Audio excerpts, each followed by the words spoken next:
So the great thing about picking number 9 is we don't really have to wait too much longer in between when we have our first pick and our second pick. So we can get two people who are relatively pretty good. So the first thing we're going to do is we're going to scoop up a high-end wide receiver and draft Travis Kelce. So we got Davante Adams. He's my number 1 receiver this year, so I already feel pretty good. And now our receiving core is already extremely dangerous. Now for our third pick, we want to get a running back. And we actually have a good one sitting here in Aaron Jones.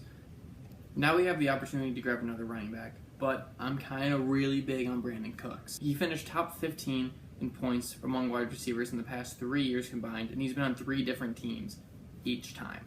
The fact that he can just kind of show up and be an extremely valuable wide receiver to any team he joins is ridiculous, and that already shows me that I want him on my team. Now I'm in a situation where I feel like I don't like anyone who is available on the draft board, and this happens to every single person every single time they draft. Pro tip, if you are ever thinking about drafting someone you kind of feel a little uneasy about, just don't do it. Because odds are those guys that you feel a little inconsistent about or you think don't look good, they're probably not going to end up good. You have to trust your instincts at least a little bit. So we went kind of heavy on wide receivers, and it's not looking like we're going to be able to lock up a good running back. So let's go quarterback here. And now we're kind of in the same situation where we have no running backs. So let's draft another sleeper wide receiver, and that's Christian Kirk.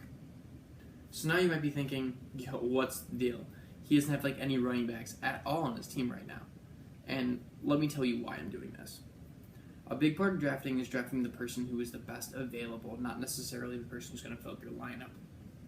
This is not the team that I'm going to have at the end of the year. This might not even be my team week 1. So I'm not too worried if I have a running back or not. I can always make a trade later, pick up somebody off of waivers. But running back is kind of going bad right now, and I'm starting to kind of look around, and there's really no one I like. So there's a suspended player, though, who is coming back later on in the season, who's extremely talented and a great player, so Kareem Hunt is going to be joining the roster. Now, this really doesn't change anything, but when, like, week 8 and then on hit, I'm going to have an absolutely loaded team with Kareem Hunt there, assuming he has a decent workload. And even if he doesn't, I just spent a pretty late pick on him, so I didn't really lose much. Our team, honestly, looks really good right now. Yeah, again, the big hole in running back is a thing, but also it just looks solid. You can see a lot of really big-name players that are on this team, and players that are going to be putting up a lot of points week to week. Now for this next strategy, we're going to be picking 2 running backs right off the bat. So this position is going to be locked away and done with pretty much after the first and second round. So after that, it's heavy wideout.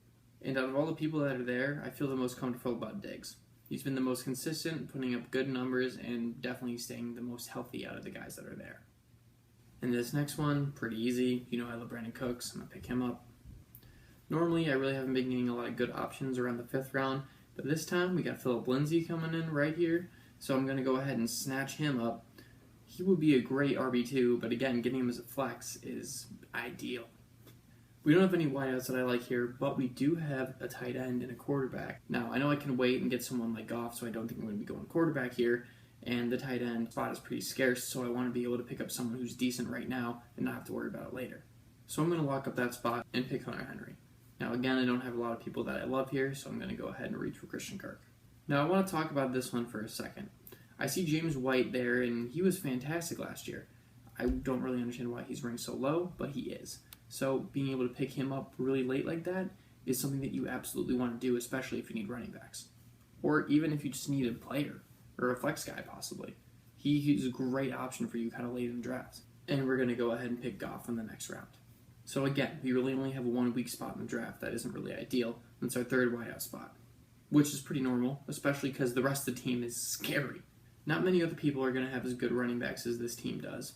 And our top 2 wide receivers are still really strong. And we have a 3rd guy who could step up. Now we're on to our last draft.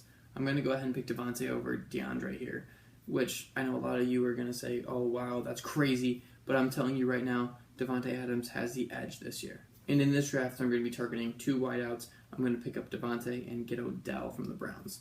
Now, all we got to do is grab a running back to fill that out. So Aaron Jones, welcome to the squad. And as much as I want to go running back right now, I just can't pass up the chance to get A.J. Green and locking down those 3 big-name wide receivers. Because now I have 3 wide receiver 1 caliber players on my team, and that's kind of ridiculous. AJ Green might not be able to stay healthy, and I don't necessarily feel too great about him right now. But again, look at what that looks like on paper. And don't worry too much about the running back spot because we're still able to snag David Montgomery, who I absolutely love this year. I think he's a great fit for the Bears, fantasy football-wise and football-wise. I think that he's going to be racking up a lot of points, and I feel very comfortable with him as my number 2 running back. Lots of options now. Deshaun Watson looks absolutely amazing sitting there, but I don't feel like it's time to get a quarterback. The best tight end available is Eric Ebron, and I know I'm picking Eric Ebron over Deshaun Watson, but I'm telling you, being able to wait on that quarterback, solidify that tight end spot is going to give you more net points if you draft this way, as opposed to drafting Deshaun Watson and then struggling trying to pick up some random tight end that you just find.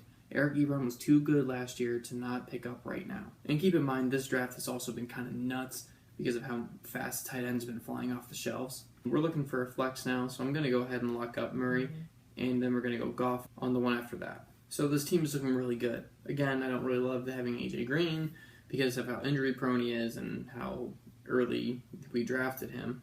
But if you are going to draft AJ Green, make sure that you get wide receivers on your team that can replace him later on in the draft. Stack up on a lot of those guys because you never know.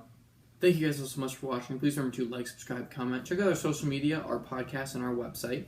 Thank you guys all so much for watching. And please remember to draft responsibly.